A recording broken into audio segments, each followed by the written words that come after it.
In this video, I'm going to give you my top 4 tips for children who stutter.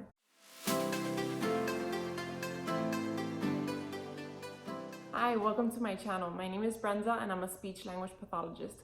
On this channel, we talk all things speech and language. I give all sorts of tips and tricks. So if you have a little one or you're in the field, make sure you subscribe to my channel.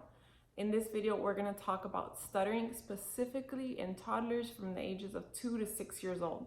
So it is not uncommon for toddlers to start stuttering between the ages of 2 and 4 years old. This is typically when vocabulary and language is expanding. For some toddlers, their stuttering will resolve on its own, and for others, they will continue to stutter. So here are some risk factors we look at for persistent stuttering, meaning stuttering that may not resolve on its own. If they are male, if they have a family history of stuttering, if they are frustrated when they stutter, if they've been stuttering for longer than a year, if they started stuttering after 3.5 years old, if they have sound prolongations. So let's say they want to say the word sit, they would say sit, they would drag out a sound rather than repeating a whole phrase or a whole word.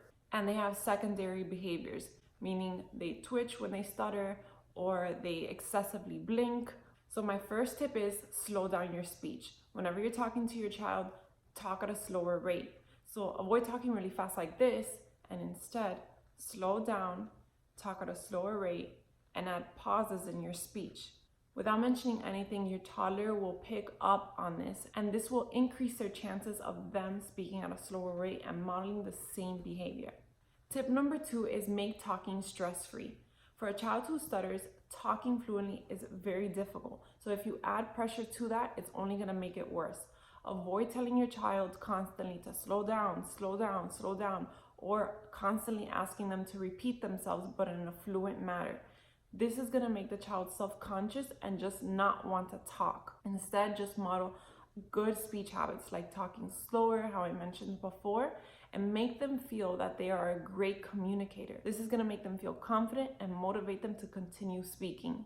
Tip number 3 is don't finish their sentences. Let them talk. I know as parents, naturally we want to help our children when we see them struggling. We want to swoop in and save the day. So maybe you see your child struggling with a word or they're stuck on a word, and so you want to finish their sentences to help them out. But this can actually hurt them. Just let them finish talking.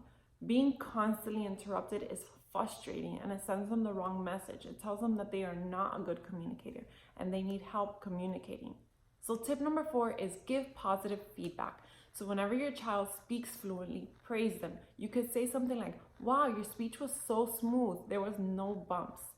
Every once in a while, you can ask them, was there any bumps in your speech? Did you speak smoothly? But always acknowledge fluent speech more than you do stuttering.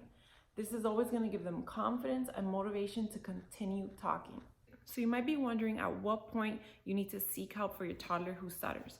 If your child is between the ages of 2 and 6 years old and has been stuttering for over a year and has a lot of the risk factors that I named in the beginning of the video, then at that point you should seek the opinion of a speech language pathologist.